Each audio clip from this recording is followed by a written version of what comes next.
புதிய தலைமுறை மற்றும் காந்தி வேர்ல்ட் ஃபவுண்டேஷன் இணைந்து நடத்தும் உங்கள் பெயர் காந்தியா நிகழ்ச்சியில் தேர்ந்தெடுக்கப்பட்டவர்களுக்கு விருது வழங்கும் நிகழ்ச்சி சென்னையில் இன்று நடைபெற்றது. இது குறித்த தகவல்களை நமது செய்தியாளர் அபிநயாவிடம் கேட்கலாம். அபிநயா, இந்த நிகழ்ச்சி உங்கள் பெயர் காந்தியா நிகழ்ச்சி அப்படின்றது என்ன? இந்த தேர்வு முறை எப்படி நடந்துச்சு?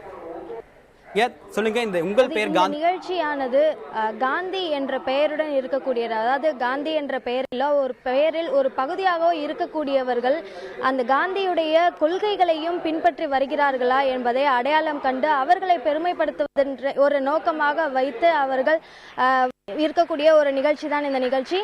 இந்த நிகழ்ச்சிக்கான விண்ணப்பமானது சுமார் 1500 பேர் இதற்காக விண்ணப்பித்திருக்கின்றனர். இந்த நிகழ்ச்சியை பொறுத்தவரை சென்னை கொளத்தூரில் உள்ள எவர்வின் மெட்ரிக் பள்ளியில் இந்த நிகழ்ச்சி நடைபெற்று வருகிறது. அந்த தேர்ந்தெடுக்கப்பட்ட 3 காந்திகளுக்கு தான் இந்த விருந்து வழங்கும் விழா நடைபெற்று வருகிறது.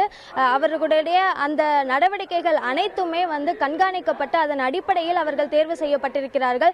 விண்ணப்பித்த 1500 பேரை முக்கியமாக 3 விதமாக அவர்கள் விண்ணப்பித்தார்கள். நேரடியாக தபால் மூலமாகவும், வெப்சைட் மூலமாகவும், போன் கால் மூலமாகவும் அவர்களுடைய பெயர்களை பதிவு செய்து அதிலேயே அவர்களுக்கு சில கேள்விகள், அதாவது ரியல் டைம் சிச்சுவேஷன்ஸ், அதாவது ஒரு சூழ்நிலை கொடுக்கப்பட்ட அதில் அவர் எப்படி நடந்து கொள்வார் என்பதை சோதித்து அதன் அடிப்படையில் முதல் கட்டமாக அவர்களில் சிலர் நிராகரிக்கப்பட்டு சிலர் தேர்ந்தெடுக்கப்பட்டிருக்கின்றனர். அதற்கு அடுத்தபடியாக சமூக வலைதளங்களில் அவர்கள் எப்படி அடையாளம் காட்டிக்கொள்கிறார்கள் என்பதன் அடிப்படையிலும் தேர்வு செய்யப்பட்டு அதற்கு அடுத்தபடியாக அவர்கள் கடைசியாக தேர்ந்தெடுக்க வைக்கப்பட்டுள்ள அந்த சிலரிலும் நேரிலேயே சென்றது, காந்தி உலக மையத்தில் உள்ள அந்த வாலண்டியர் மூலமாக அவர்கள் அக்கம் பக்கத்தில் இருப்பவர்களிடம் கேட்டு உண்மையான வாழ்க்கையில் அவர்கள் சொல்வது அனைத்தும் உண்மையாகத்தான் இருக்கிறதா, நேர்மையான ஒருவராக இருக்கிறாரா இவை அனைத்துமே பார்க்கப்பட்டு அந்த 3 பேர் தேர்வு செய்யப்பட்டிருக்கின்றனர். தேவப்பிரியன், உங்களுடைய தகவலுக்கு நன்றி அபிநயா.